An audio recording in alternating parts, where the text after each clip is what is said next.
आधार से आपको एक आत्मिक स्वभाव में रखने वाले हैं। क्या आप अगर जो आज इस वचनों को सीखा, ये आत्मिक जगहों पर, एक आत्मिक जगह पर जब परमेश्वर के सामने में बैठा, तो खुदावंद इस बात को दे रहा है, सलाह दे रहा है, देख आज संसार मात्र उस रोटी के लिए प्यासा है जो शरीर को जीवन देती है। यही बात सत्य है ना? आज एक परमेश्वर के लिए जीने वाला कोई नहीं है, परमेश्वर यीशु के लिए कोई बलिदान करने वाला नहीं है, सब अपने अपने स्वार्थ के लिए है। हालेलुया।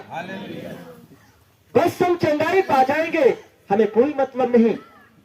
लेकिन याद रखो, आपकी चंगाई तो आपको मिलेगी ही, लेकिन यीशु मसीह क्यों आया, किस लिए आया, क्या चाहता है आपसे? कभी इसको भी जाना आपसे प्रभु से?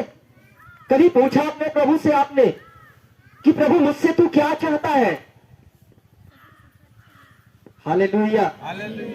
आज जो व्यक्ति जान जाएगा कि प्रभु क्यों आया, किस लिए आया और किस लिए हमें बुलाया, मैं कहता हूं बीमारी आपके पैरों तले होगी।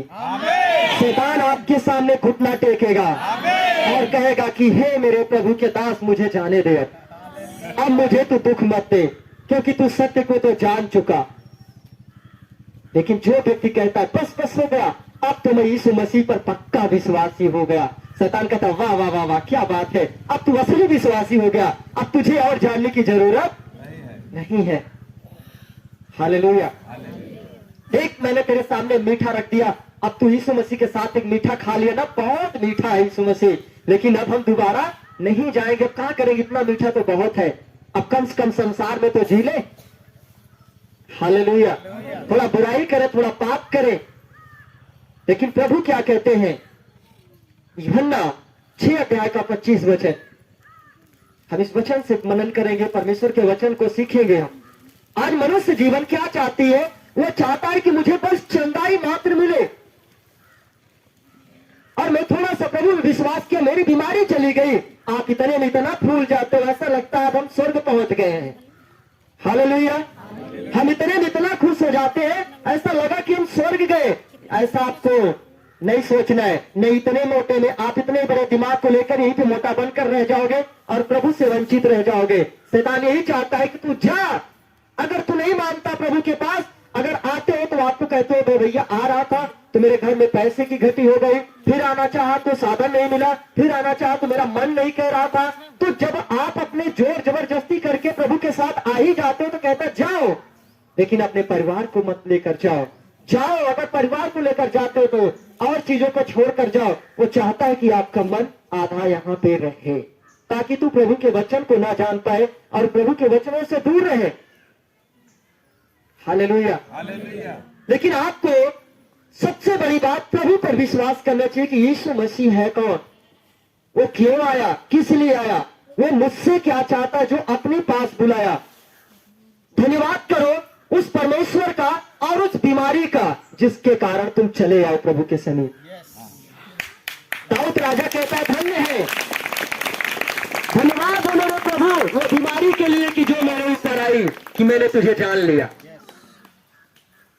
हालेलुया। लेकिन आज संसार अपनी बीमारी को लेकर आता है, प्रभु को नहीं जानना चाहता। हालेलुया। यहां पे प्रभु का वचन क्या कहता है, इस वचन को हम पढ़ेंगे जी। Thank you Jesus. झील के पार जब वे उससे मिले जी, तो कहा, हे रब्बी तू यहाँ कब आया? यीशु ने उन्हें उत्तर दिया, मैं तुमसे सच सच कहता हूँ, तुम मुझे इसलिए नहीं ढूंढते हो कि तुमने आश्चर्य कर्म देखे, परंतु इसलिए कि तुम रोटियां खाकर तृप्त हुए। हालेलुया। हालेलुया। प्रभु इस बात के लिए अपने चेलों को भी कह रहा है, तुम इसलिए मुझे नहीं ढूंढते हो कि तूने मेरे कामों को देख लिया, तुम इसलिए ढूंढते हो कि रोटी खाए मेरे हाथ से, उसी के लिए दौड़ रहे हो आज। हालेलुया। वचन को ध्यान से लो, समझना इस बात के लिए प्रभु एक बहुत गहरा रहस्य देते हैं, जिसके कारण हम सीख सकते हैं और हम फिर अपनी चंगाई के लिए नहीं, हम प्रभु की खोज में लगेंगे। आमीन। और आपको पता होना चाहिए चंगाई यीशु के साथ है कि नहीं है। और जो व्यक्ति चंगाई को छोड़ यीशु मसीह को आने दिए तो क्या बीमारी रही उसके साथ, समस्या रहेगी क्या? जो चंगाइयों के लिए आप प्यासे हो, आप रोटी को भूल जाओ, प्रभु की खोज लो, प्रभु को अपने जीवन में आने दो, अपने मन को नया बनाओ। चंगाई दूर नहीं, यीशु के साथ सब कुछ मिलेगा आपको। जो चीजें तुम ढूंढ कर नहीं पा सकते वो चीजें यीशु मसीह के साथ पा सकते हो। हालेलुया। प्रभु अपने वचन में कहते हैं, जब प्रभु झील के पार से मिला तो कहा, जब वो सब मिले तो कहे, हे रब्बी तू कहां गया था? यीशु ने उन्हें उत्तर दिया, मैं तुमसे सच सच कहता हूं, तुम मुझे इसलिए नहीं ढूंढते कि तुमने आश्चर्य कर्म देखे हमारे साथ, परंतु इसलिए कि तुमने रोटियां खाकर तृप्त हुए हो। इसका मतलब प्रभु कहते, तुम संसार की रोटी के लिए मत चिंता करो, ना उसकी तुम खोज करो, क्योंकि संसार की रोटी तुम्हें जीवन नहीं दे सकती, अनंत जीवन। आपकी शरीर को जीवित रख सकता है शरीर की रोटी, लेकिन आत्मा की रोटी जो अनंत जीवन देगा वो प्रभु यीशु मसीह है। आमीन। हालेलुया। यहाँ पे कहते हैं प्रभु, नाशवान भोजन के लिए परिश्रम ना करो। हालेलुया बोलो। नाशवान भोजन के लिए परिश्रम ना करो, परंतु उस भोजन के लिए जो अनंत जीवन तक ठहरता है, जिसे मनुष्य का पुत्र तुम्हें देगा, और पिता अर्थात परमेश्वर की छाप उसी पर लगाई गई है। आमीन बोलो। आज प्रियजन मैं आपको बताना चाहता हूँ, परमेश्वर कहते हैं नाशवान भोजन के लिए खोज मत करो। अगर प्रभु यीशु मसीह आपको बुलाया है, अगर प्रभु यीशु को आप जानते और पहचानते हो, तो प्रभु यीशु आपको इसलिए नहीं बुलाया कि तुम चंगे हो जाओ, आपको इसलिए बुलाया कि मैं तुम्हें अनंत जीवन का अधिकारी बनाऊं। क्योंकि प्रभु की सच्चाई यही है, प्रभु यीशु मसीह नाश होने वाले भोजन पर छाप नहीं लगाया। नाश होने वाला भोजन तो आप पाप में होकर भी खा सकते हो, लेकिन परमेश्वर की छाप, परमेश्वर का पहचान आत्मिक भोजन पर लगी है। हमारे प्रभु यीशु मसीह को परमेश्वर का भोजन पर छाप है, आत्मिक भोजन है, प्रभु अपनी छाप उसी पर लगाया है। प्रभु आपको इस संसार की तरह नहीं बुलाया, एक संसार के जैसे नहीं बुलाया, वो आपको इसीलिए बुलाया कि तुम जिस पर मैंने छाप लगाई है उस चीज को तुम पा जाओ। आमीन। प्रभु आपको वही चीज देने के लिए बुलाया है। आमीन बोलो। एक प्रभु कहते वचन में, उन्होंने 27 वचन में लिखा, नाशवान भोजन के लिए परिश्रम मत करो, परंतु उस भोजन के लिए जो अनंत जीवन तक ठहरता है, जिसे मनुष्य का पुत्र तुम्हें देगा, क्योंकि पिता अर्थात परमेश्वर उसी पर छाप लगाई है। आमीन। हालेलुया। तो आपको क्या मालूम होना चाहिए, आज हमें और आपको समझना है कि प्रभु यीशु का मेन मकसद क्या है, कि अनंत जीवन के लिए आपको बुलाने के लिए यहाँ पे बुलाया है। आमीन। आमीन। वो प्रभु आपको तो चंगा करेगा, उसके नाम में चंगाई है। आमीन बोलो। आमीन। चंगाई तो एक चुटकियों का खेल है जो यीशु के नाम में है। आमीन। लेकिन जो असली जीवन परमेश्वर आपको देने के लिए बुलाया है, जिस पर परमेश्वर ने छाप लगाई है, वो है अनंत जीवन जो पिता की ओर से उतरा हुआ है। हालेलुया। उसके लिए हमें परमेश्वर के साथ उसकी वचनों को सुनना है, आज उसके जैसा बनना है। आज वो अनंत जीवन का छाप का वचन आपके अंदर कब और कैसे आएगा? गाली बकने से, लड़ाई करने से, नफरत करने से, क्रोध करने से, चोरी करने से, हत्या करने से, व्यभिचार करने से, क्या करने से आएगा?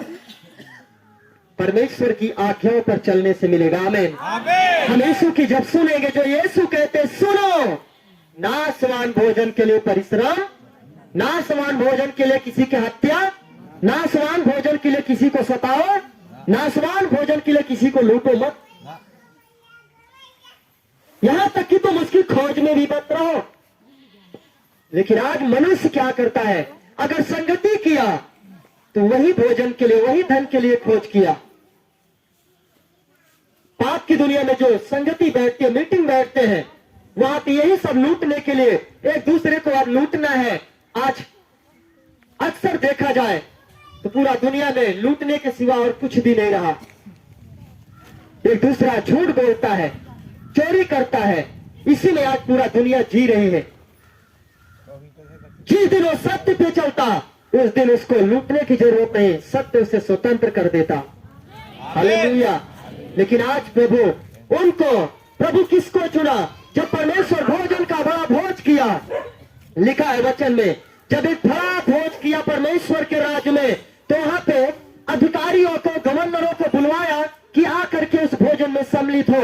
लेकिन जब वो लोग भोजन में सम्मिलित होते हैं, बैठे और देखे कि भोजन में कुछ बनने में भी लेट है, कुछ देर हो रही है, तो क्या कहते हैं? मेरा भी गाय जो है, मेरा जानवर प्यासा होगा, मेरे घर में वो कमी है, मेरे घर में मेरे बच्चे रो रहे होंगे, मैं जा रहा हूं, भोजन बनने में देर लगेगी। वो अपना परिश्रम कर करके चले गए, और लिखा है वचन में, साथ चले गए, कोई भी परमेश्वर के भोज को नहीं पहचाना। तब परमेश्वर ने आज्ञा दिया, जाओ उन जो सड़कों पर लौट रहे, जिनके खाने के लिए कोई स्थान है, जिनको रहने के लिए कोई स्थान है, खाने के लिए कोई चीज नहीं, उनको लेकर के आओ मेरे पास। तब परमेश्वर ने आज्ञा दिया, और लोग जाते, लंगड़ा, गूंगा, अंधा, बहरा, गिरा, तुच्छ नीच जिसको बोलते सबसे गिरा हुआ, उन लोगों को परमेश्वर ने लाया। और लिखा है, भंडारी का घर पूरे भंडार के लोगों से भर जाता है। और आज वही प्रभु, यहाँ पे कोई धनवान परमेश्वर के राज्य में नहीं आ सकता, कोई अच्छा व्यक्ति नहीं आ सकता, वो नहीं समझ सकेगा, लेकिन परमेश्वर उनको बुलाया जिनका कोई सहारा नहीं था, उन्हीं को बुलाकर अपने योग्य बनाना चाह रहा है। महिमा दे प्रभु को। हालेलुया। हालेलुया। जब तुम्हें सब ना करते तो परमेश्वर कहता, मैं तेरा हूं। इसीलिए नीति वचन 3 अध्याय, तू अपनी समझ का सहारा न लेना, वरन पूरे मन से मुझ पर भरोसा करना, तब तेरे लिए वो सीधा मार्ग निकालेगा। आमीन। हालेलुया। प्रभु कहते हैं, मैंने जिस भोजन पर छाप लगाई है, जिस भोजन को मैं देने के लिए मेरी मेन उम्मीदें हैं, उसी को तुम ले ले। आज परमेश्वर आज हम लोगों को देना चाह रहे हैं। आमीन बोलो। आमीन।